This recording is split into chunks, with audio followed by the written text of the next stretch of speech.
I knew the man was dead because I helped carry his body into the ambulance. 3 nights later, I watched him walk into the gas station at 3:07 a.m., and the security camera recorded everything. My name is Tyler, and until last year I worked the night shift at a gas station off Interstate 80 in rural Nebraska. If you've ever driven across the Midwest at night, you know the feeling. Miles of empty highway, no city lights, no traffic, just darkness stretching forever beyond your headlights. Our station sat alone beside the interstate like an island. One gas pump, a small convenience store, a flickering sign that buzzed constantly. Most nights were quiet. Truckers, travelers, the occasional exhausted family stopping for coffee. Nothing memorable. At least, that's how it used to be. The first strange thing happened in October. A storm had rolled across the plains all evening.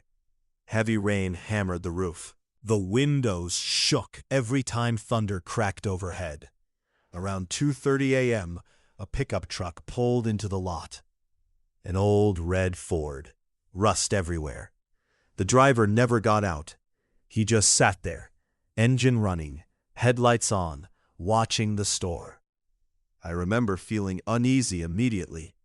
Something about the way the truck was positioned, not at the pumps, not in a parking space, just facing the entrance. I kept glancing outside while stocking shelves. The truck never moved. 30 minutes passed, then 40, then an hour. At 3:47 a.m., the driver's door finally opened. A man stepped out, middle-aged, thin, wearing a faded denim jacket. Rain soaked him instantly.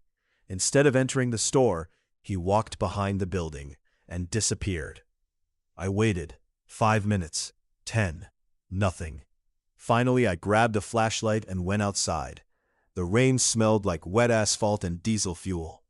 The wind cut straight through my jacket. I walked around the building. Nobody, no footprints, no movement, just darkness. The truck was still there, engine running, driver's door open, keys in the ignition. But the man was gone. State troopers found him 2 days later.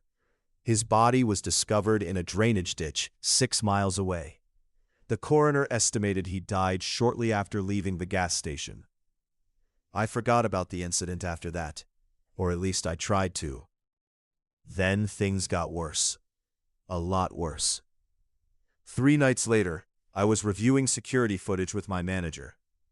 The police had requested copies from the night the man disappeared. We sat in the back office, drinking stale coffee, while the monitors replayed the footage. At exactly 3:07 a.m., the store door opened. A customer walked inside. My manager froze. "So who's that?" I looked up and nearly dropped my coffee. It was the dead man. The same denim jacket, same face, same build, same everything. He walked calmly through the aisles, examined snacks, looked at drinks, then stopped directly beneath camera 3 and stared upward, straight into the lens. The timestamp clearly showed it occurred 3 nights after police recovered his body. Neither of us spoke. The footage continued. The man smiled, then walked into the employee-only hallway leading to the storage room. The camera lost sight of him. He never came back out. There was no exit footage, no trace, nothing. Police blamed a recording error. Maybe old footage overwrote new footage. Maybe the timestamps glitched. Maybe somebody altered the files. But none of those explanations felt right. Because I remembered something. That same night, at 3:07 a.m., I had heard footsteps in the hallway. I just never checked. After that, I started noticing small things. Inventory items moved. Doors left unlocked. Boxes appearing in places they shouldn't be. Nothing dramatic, just enough to make me question myself. Then customers started saying strange things. One truck driver asked why we had someone working in the storage room at night. I told him nobody worked back there. He laughed. Then who was standing by the freezer? Another customer claimed a man watched her from the hallway while she pumped gas. Same description. Denim jacket, thin build, middle-aged. I never told them about the dead man, but they all described him perfectly. Winter arrived. Business slowed. The nights became longer, quieter. The loneliness started getting to me. Some shifts, I wouldn't see another person for hours. The silence felt wrong somehow. Too heavy, like the building itself was listening. Then came the notebook. I found it behind a shelf in the storage room. Old, dust-covered, filled with names. Hundreds of names, dates beside each one. Some entries stretched back almost 20 years. At first I assumed it was inventory records. Then I recognized a name. The dead man. His name appeared 3 years before he ever visited our store. I checked another. A local trucker who died in an accident months earlier. Also listed. Date included. Every person in that notebook was dead. Every single one. My stomach twisted. I showed the notebook to my manager. He looked terrified, then said something I'll never forget. That notebook was here when I started. What? I've seen it before. Why didn't you throw it away? He stared at me for a long moment, then quietly answered, because every time somebody throws it away, it comes back. I laughed, not because it was funny, because it was insane. But he wasn't joking. The next morning he quit, didn't give notice, didn't answer calls, just disappeared. I became the only overnight employee. That's when the recording started. Every morning I reviewed footage before clocking out, mostly out of paranoia. One night I spotted movement near the back hallway. A shadow. Someone standing there, watching. The camera quality was terrible, grainy, dark, but the figure looked familiar. Denim jacket, thin build, motionless. I rewound, played it again. The figure remained perfectly still for 4 straight hours, not moving, not blinking, just standing there, watching. Then I zoomed in. My blood went cold. It wasn't the dead man. It was me. The figure had my face, my clothes, my posture, everything. Yet according to timestamps, I was working the register during those hours. I could see myself on another camera.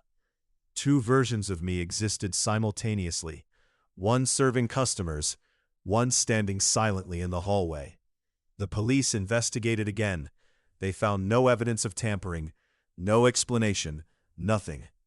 I started sleeping less, eating less, thinking less. Every shift felt like a dream or a nightmare. I wasn't sure which anymore. One night around 4 a.m., an elderly woman entered the store. She bought a coffee, then looked directly at me. You finally noticed him. My skin prickled. Noticed who? The man who keeps writing names. I felt sick. What are you talking about? She pointed toward the storage room. He wrote yours last week. Then she left, never looked back. I never saw her again. The next night, I checked the notebook. My name was there, Tyler Jensen. Beneath it was a date, 2 weeks in the future. I called police. They searched the building from top to bottom. Nothing. No hidden rooms. No squatters. No evidence. Just an old gas station beside an empty highway. Exactly what it appeared to be. The date in the notebook kept getting closer. Every day, every shift. I stopped sleeping entirely. I became obsessed. Then the twist happened. The thing that changed everything. Police finally identified the building's original owner, a man named Walter Crane. He built the station in 1989, owned it for decades, then vanished. No body was ever found. When detectives showed me his photograph, I nearly passed out. Because it wasn't the dead man. And it wasn't someone I'd never seen before. It was me, or someone who looked exactly like me. Not similar, identical. Same eyes, same face, same scar above the eyebrow. The photograph was taken 30 years before I was born. DNA testing later confirmed something impossible. Walter Crane was my biological grandfather. Nobody in my family had ever mentioned him, not once. The notebook wasn't random. Every name belonged to people who had stopped at the station before they died, some hours before, some days before, some years before. Nobody knew why. Nobody knew who wrote the entries, but investigators discovered the handwriting changed constantly. Different styles, different pens, different decades, as if multiple people had contributed over time. The date beside my name arrived on a snowy Thursday. I almost didn't go to work, but curiosity won. I needed answers. The shift was silent. No customers, no trucks, no radio. Just the hum of refrigerators. At exactly 3:07 a.m., the front door opened. A man walked inside. Denim jacket, rain-soaked, thin build. The dead man. He approached the counter, calmly, slowly. I couldn't move, couldn't breathe. He slid something across the counter, the notebook. Then he smiled, not maliciously, not threateningly, almost sympathetically, and said, "You've been writing the names for months." Then he turned and left. Security cameras showed nobody entering the store, nobody leaving, only me, standing alone, talking to empty air. Police found the notebook later that morning. My handwriting filled the last 20 pages. I have no memory of writing a single word. I quit the next day, moved across the country, changed jobs, changed states, changed everything. That was 8 months ago. I haven't seen the notebook since, at least not until this morning, because when I checked my mailbox before work, there was a package waiting for me. No return address, no postage, nothing. Inside was an old notebook, dust-covered, weathered, familiar. I opened it to the final page. There was only one name written there, my own, and beneath it, today's date.